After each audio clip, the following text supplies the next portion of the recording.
Hi, my name is Katie Maki, and JD asked me if I would write something up about the Mamabear method.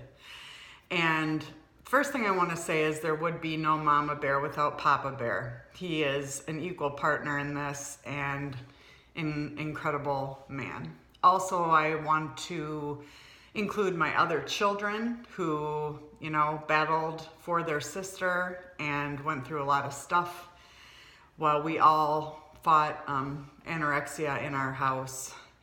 And so as far as the Mama Bear method, I guess what it really boils down to is a few things. It's questioning authority, if you will. And I'm not telling people to, be adversarial, to not listen to what healthcare providers have to tell you, to go rogue. I'm not saying any of those things, but I am saying that it's okay to ask questions. It's okay to ask for clarification. It's okay to ask for facts. And it's also okay sometimes to disagree. And I guess when my daughter first got sick, I really thought it was my fault, as a lot of people do. I couldn't believe this happened under my nose, and I lost faith in my mothering. And when my daughter went inpatient for a month at age 10, I really became empowered, and mainly, I found Eating with Your Anorexic by Laura Collins.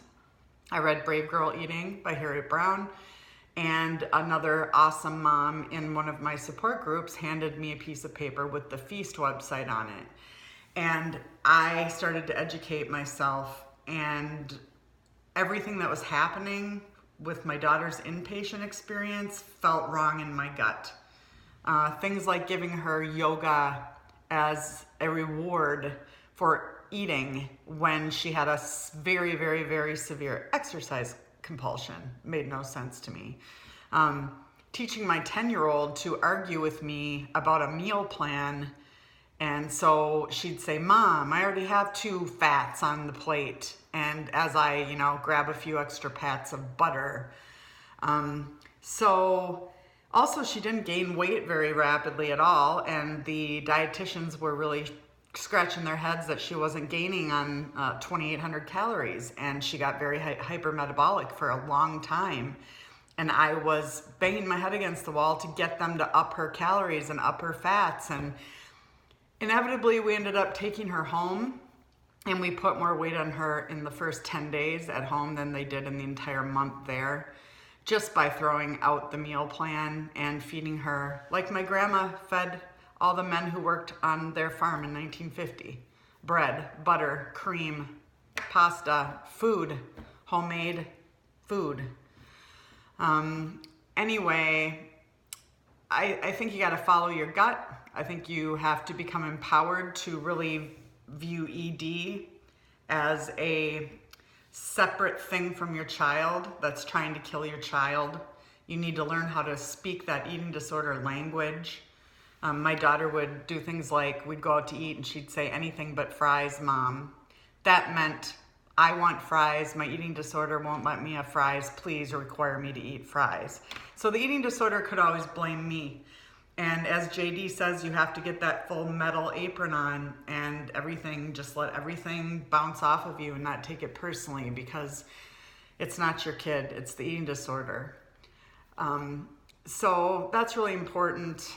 And not going by timelines and phases and all those things. It's not like that in reality. It's a long process. I would say from 10 to 14, my daughter grew 9 inches, went through full puberty, over doubling of body weight. We had to feed her 6,000 calories, not saying that incorrectly, a day for 3 years to get her through all that and just barely keep up. And then everything calmed down, and then it was a few more years of parent dolphining, or, kicking her up to the surface when we saw little behaviors and just redirecting. And she is now 19 and a half, a sophomore in college, and in full recovery, living a really awesome life. But it took a long time to get there. And it was a lot of the dance, the 2 steps forward, 1 step back, 3 steps forward, 2 steps back. You know, giving her a little bit of rope and having to pull it back in, and not basing, you know, not viewing that as failure, viewing that as feedback that she wasn't ready yet.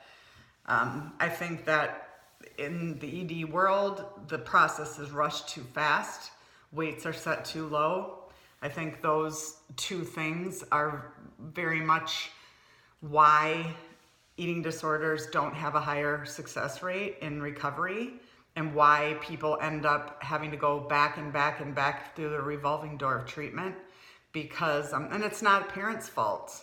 It's the clinician world being scared of weight gain and scared of higher weights and scared of pushback from a kid, because the only way to get through this is you have to cause quote unquote anxiety. You have to require eating, and food and eating are the scariest thing possible for somebody with an eating disorder. And as a parent, you just want to go, oh, okay, we'll try later, you don't have to do this.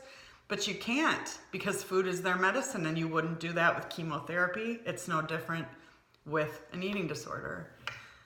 So the second thing is I wrote my piece for JD. I also wrote a poem for my daughter for her birthday. I think when she was 15, 14, I wrote this for her. It's called Steel Embrace, and it's basically, I slept with her for a year when she was fighting in the beginning of her anorexia, because she would exercise at night. ED would make her get up and do crunches and in her closet and sweat and cry. And so I slept with her for a year, and Steel Embrace, I would sometimes have to literally put her in my arms and my leg over her to get her to calm down and let ED just let her rest and never let her rest. So we would do imagery and relaxation and massage work and pressure points, and we'd design Oscar gowns in our heads. And anyway, that's what that poem's about. And shout out, by the way, to Violet Kennedy, my goddaughter, who did all the artwork for my writing piece as well as for my poem. So anyway, keep faith, keep hope alive. They can get to full recovery. By full recovery, I mean back to a normal life where food is not front and center, where they eat because they love it, because it's yummy, because it's social, where they enjoy food, where the eating disorder gets quieted down again and shoved back into the dark, deep cave where it belongs. Of course, my daughter knows what she has to do to stay well. And anyway, I hope you enjoy what I wrote, and love to everybody.